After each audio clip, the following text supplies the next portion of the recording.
اور میری آپ سے نمی گزارش یہ ہے کہ ہم دنیا میں جتنا رہنا ہے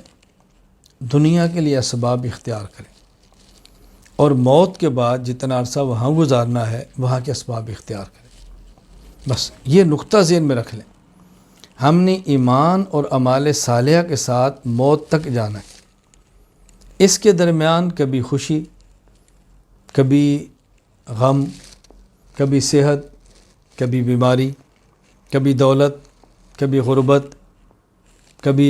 راحت، کبھی تنگی، اس کی پرواہ نہ کریں۔ ایمان اور اعمال صالحہ کے ساتھ موت تک جانا ہے۔ آج اور موت تک کے درمیان جتنے احوال آئیں ہر حالت میں دیکھنا ہے کہ ہمارا اللہ کیا چاہتا ہے، ہمارے پیغمبر کیا چاہتے ہیں صلی اللہ علیہ وسلم، ان کی منشا کیا ہے،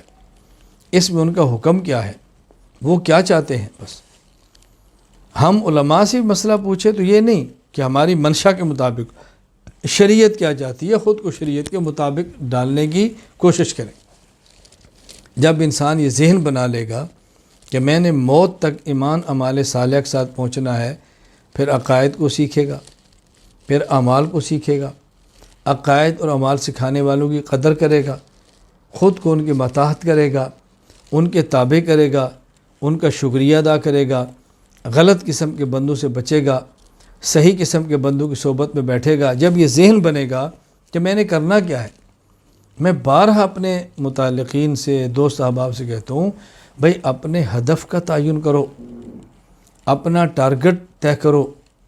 اپنا رخ متعین کرو کہ کرنا کیا ہے۔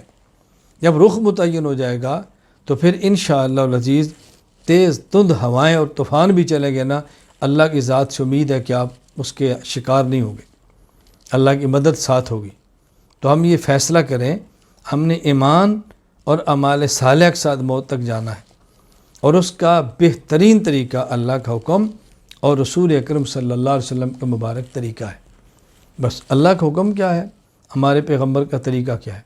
اللہ کا حکم کیا ہے، رسول اللہ صلی اللہ علیہ وسلم کی سنت کیا ہے، اس پر شریعت کیا چاہتی ہے، دین کیا کہتا ہے، ہمارا مذہب کیا کہتا ہے، ان باتوں کو سامنے رکھیں، انشاءاللہ عمل کرنا آسان ہوگا۔